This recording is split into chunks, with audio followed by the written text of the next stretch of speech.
Hello, everybody, and welcome to this episode of the Un-Erasable Stories. In today's episode, we're going to be talking about the peer support specialist role, and we're going to be hearing from Ryan, Allie, Jacob, and Nicole on their experiences being peer support and what they would like to see in the future regarding the field. To start, to give a little bit of context on what is a peer, according to the Colorado Department of Healthcare Policy and Financing, peer support professionals are individuals who use their lived experience to help others. Peers can work in a variety of settings and offer support in any area where a member with a diagnosis is receiving care from a Health First Colorado provider. Peers are an addition to the member's care team, and they can offer practical solutions and focused problem solving to help members practicing building skills needed to maintain their health and well-being. And now, I'll turn it over to our guests.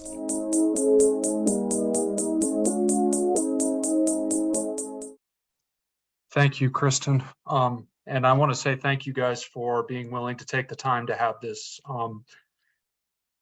this meeting to discuss these things, because I think these are very important issues. And I think that we have to look at this program in terms of a realistic approach and a realistic idea. There's a couple of things right now that are extremely difficult for peer specialists. One you touched on earlier is the fact that it is very difficult to become a peer specialist if you have not had a previous job and previous work experience. And a lot of those peer specialists are not going to have that because they're going to get to a point where they're stable or they're clean off addiction and they're going to be ready to go. But because of those difficulties, they are not going to have the workforce experience that most jobs would require. So you're cutting out a lot of people right there that would be very, very qualified. Second thing, this peer specialist work is brilliant, but like any other career, we all have financial responsibilities that we have to meet. So if we're going to create a strong peer specialist program, we have to provide those individuals with a source of income that is realistically plausible for taking care of our financial requirements. And I think that another thing that'll really help is the expansion of this program will speak for itself. It will show the value of being a peer specialist. In the mental health community and the community pertaining to addiction, everybody has their place. We have psychiatrists, we have therapists, we have all these people. But the thing about a peer specialist is an individual who has had similar experience, right? And a peer specialist has an opportunity to kind of achieve that social connection with the individual in a way that would not be appropriate for a therapist or a psychiatrist. And a lot of times you guys have all been there. You know, sometimes you're not looking for the answer to your problem. You're just looking for somebody to support you, maybe somebody you can vent to. There's power in that. And that is going to take a lot of burden off of the therapists, off of the psychiatrists, off of the doctors. So, and just by expanding this program, expanding the opportunities and expanding the opportunities to become a more effective individual, it will take care of itself. And I know a lot of people talk about diversity, equity, and inclusion. That will take care of itself. If we provide the opportunities for people from all different backgrounds to come in, they will come. But we have to provide a situation where it's a realistic career, where you can realistically take care of the responsibilities that, have nothing to do with work. And, the sky's the limit.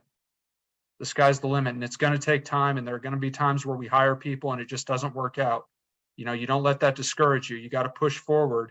And when you push forward a brilliant and effective program like this, the results will speak for themselves, and the results will speak in a way that is more powerful than any type of legislative speech you could give to any governing body. So sorry, that's a little long-winded, but thank you.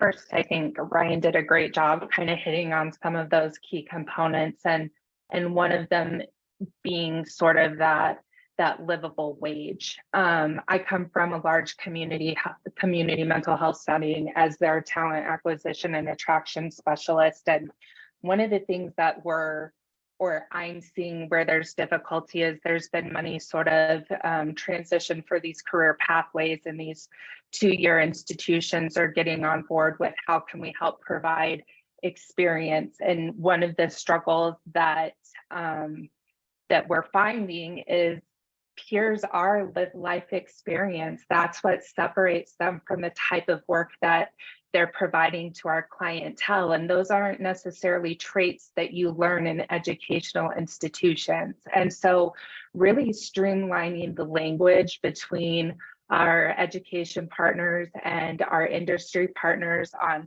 what the position is and why it's so special. And I think that the need for peers is going to grow exponentially, probably much quicker than therapists, licensed therapists, behavioral health workers and technicians. These are positions where people have gone through these challenges and come out and maybe gone back in and come back out, and they offer a completely different option for the clients that we're serving in our community. And so I think that the biggest part of this is there's so many people getting their hands in it right now too, that the intensity and the impactfulness of the peer is sort of being diluted across industry.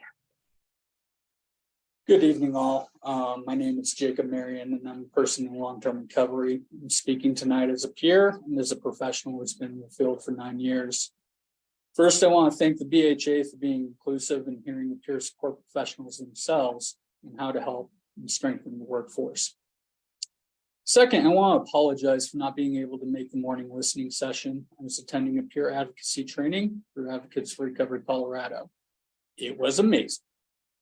Unfortunately, it was interrupted by several individuals reaching out to me with concerns that one organization in our state has a resentment and is continually pushing an agenda that does not represent them. Feelings first. I've heard this organization push an agenda over the past 9 months that discredits the work myself and 200 plus individuals across the state have put into it. The workforce credentialing process that has helped professionalize this workforce. I'm all for voices being heard and advocating, but without misinformation and fear tactics that are unprofessional by any standards. Blowing things up does not make them better. Now, facts, as the peer credentialing board, have tried to meet with this organization without success. I've also tried to address concerns that they have brought up. One, that the Colorado Peer and Family Specialist Committee is made up of providers on COPA. While the Colorado Providers Association is made up of numerous providers across the continuum of behavioral health, including CMHCs, treatment, prevention, and 9 recovery community organizations, and is probably the most collaborative group I've met. The peer and prevention credentialing boards are made up entirely of peers of the profession, separate from COPA. The service work these individuals do for the profession is with sacrifice from their own personal experience to meet the standards created by peers. 2, the test is too hard to pass and is SUD specific. The ICNRC exam nationally has an 86% passing rate. Colorado has a 96% passing rate. This speaks to the quality of training organizations across the state are providing. Personally taking the exam, and out of the 75 questions, 5 were focused on specific condition, and 3 of those 5 were on mental health. 3, the cost of credentialing is too much of a barrier. Since March of 2020, COPA has worked in partnerships across the state to provide $60,000 to cover the application costs and additional money to start peer training scholarship pilot program. I'm pleased to hear that the state is considering also funding scholarships moving forward. The fact that this program has been paid by COPA members at a rate of 80% shows that we'd like to ask the BHA for additional support. By the way, this is a shameless plug. What we've heard and what we have seen from our providers is the increase to add a ladder for peers to access the field, whether that's an additional training, then moving up to a credentialing status, and then having a supervision status. Pay has always been a top talking point for peers across the state. My hope for any action taken with peers is that we always stay collaborative and person-centered. To be honest, we have way more important work to do than infighting. I've had an amazing experience of letting 4 peers just today know that they passed their exam and are credentialed in the state of Colorado. I had the wonderful experience of letting the first peer in corrections know he passed his national exam after the credentialing board allowed us to develop a system to bring pay exam inside the walls. Worked with multiple organizations to develop a consistent message to support the peer workforce. As you just heard, one of the things that's common in the field is that we don't have a consistent message. All of these efforts were done through collaboration and not by pushing one's own agenda and without being divisive. Thanks for letting me share tonight. I just thought of one other thing as we're sort of talking about collaboration and aligning language. Really sort of, and I'm sorry, I've been working a lot with CWDC and our workforce development partners in Larimer and Weld County. And I think a lot of times as we're having individuals sort of partner in these relationships, they look at peers as entry-level positions and they sell it as an entry-level position. And it's absolutely not an entry-level position. And it's incredibly important that as the BHA sort of supports the growth and development of our peer support individuals, professionals, that we make sure that that language is being shared. These are individuals who are really sharing their passionate story with others for survival, for hope, for a variety of different things. And so making sure that we're not presenting it as this is an entry-level opportunity and the only way that you can move about is a yearly cost of living or merit-based increase, or you have to become some sort of clinical admin or clinical provider when education costs are unattainable and there's not a ton of support for those continuing ed options right now at $15, $16 an hour, which is what's being offered at a lot of places across the board for these individuals that are coming in. Good evening, everyone. Raquel Garcia here, a co-chair of the BHAAC, and I am the executive director of the Hard Beauty Foundation.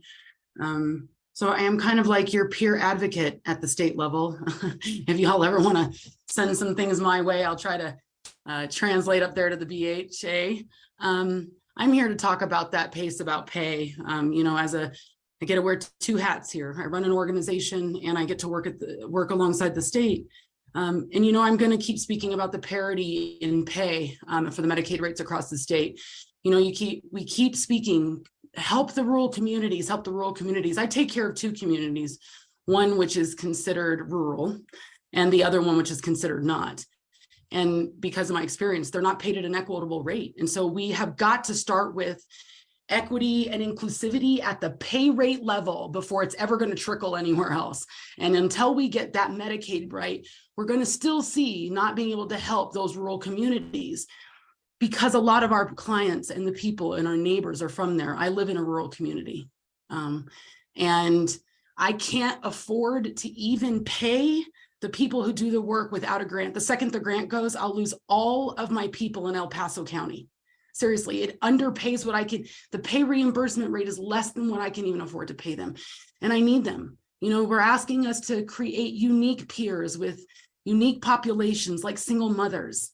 A single mother is required in Douglas County to make $26 an hour to even pay her bills, right?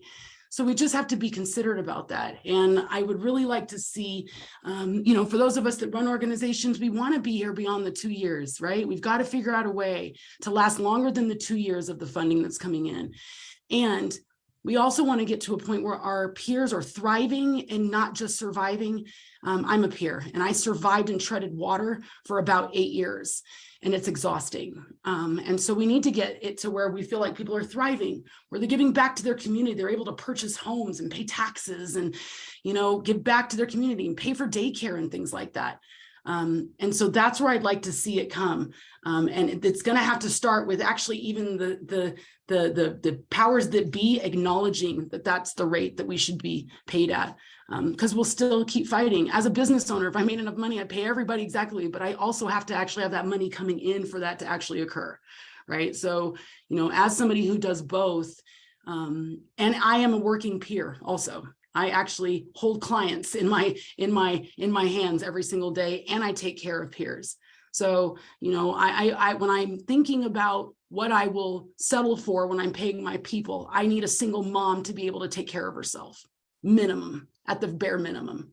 She has to be able to take care of herself so she can do the work, so that she can actually, put her child in daycare and take a day off and afford that, or we will continue to have this deficit and a drop in our people. They have to be able to care for themselves or they can't care for the people. And I'm a big advocate for making sure that we care for the people who care for the people first. Care for the people who care for the people first, or we can't care for the people. I'm Tomas Hernandez. I'm the executive director of Tribe Recovery Homes and the founder. I was invited in with Jacob and Bria. Thank you for in the group. I wanted to talk. I didn't want to sound abrasive over peers. I really advocate for peers, but in my 10 years experience of doing this, there's a lot of times that I wasn't taken serious and I was generalized because yes, I did have a chip on my shoulder about admins, clinical, so on and so forth. But there is a vast majority of them that do have lived experience. So that conversation got drowned out because basically what they were telling me is you have to have some type of system, some type of level up training to make sure that you can basically pay more, do more, and people can grow in a position. So what I've been doing at my company is, there's different type of navigators. I don't call them coaches, navigators. What they do is they work in housing, they work out in the field, they work in judicial, they work in just straight to jails. Trying to get them different trainings. There's a lot of different trainings that are out there. Joining COPA, I'm hoping we can expand those trainings, making supervisors, so on and so forth. Now the Medicaid thing, what really sucks is I traveled the country and learning how to do Medicaid. It's a numbers game. So like if you go to a place called like Crossroads in Las Vegas, they have 70 beds, but the only way that they make their overhead is if they have those 70 beds on detox, inpatient, and coaching going 24/7. Because the pay rates are they're a fourth of what a private pay insurance company is going to pay. And if you're going to be having nursing, all these great things that we want in our state, we want to make sure that we have, medical detox, everything like that.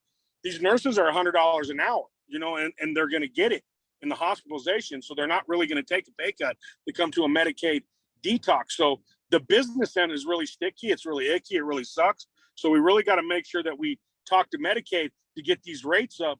And that will also help us to make that rate for what Raquel was talking about with these grants. We can go off the pay rates of what Medicaid, what we bring those up to, so we can go ahead and negotiate with these grants and say, hey, this is what Medicaid pays. And if this person doesn't have Medicaid, this is what I can charge them at the equal rate. You know what I mean? To make sure that happens.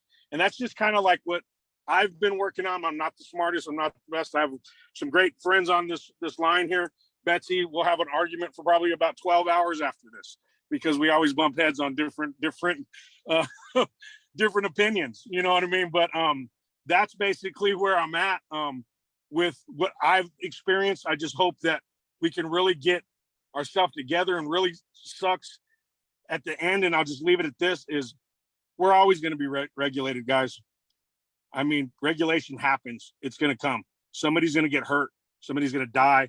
Somebody's going to do something unethical. Somebody's going to steal some money, and regulation is going to come. So we either figure out how we want to be regulated, or they're going to figure out how to regulate us for us. And it's going to knock our socks off. So, thanks for letting me blab. And yeah, my name is Jacob. So if you don't like me, my name is Jacob. You can email me at Copa.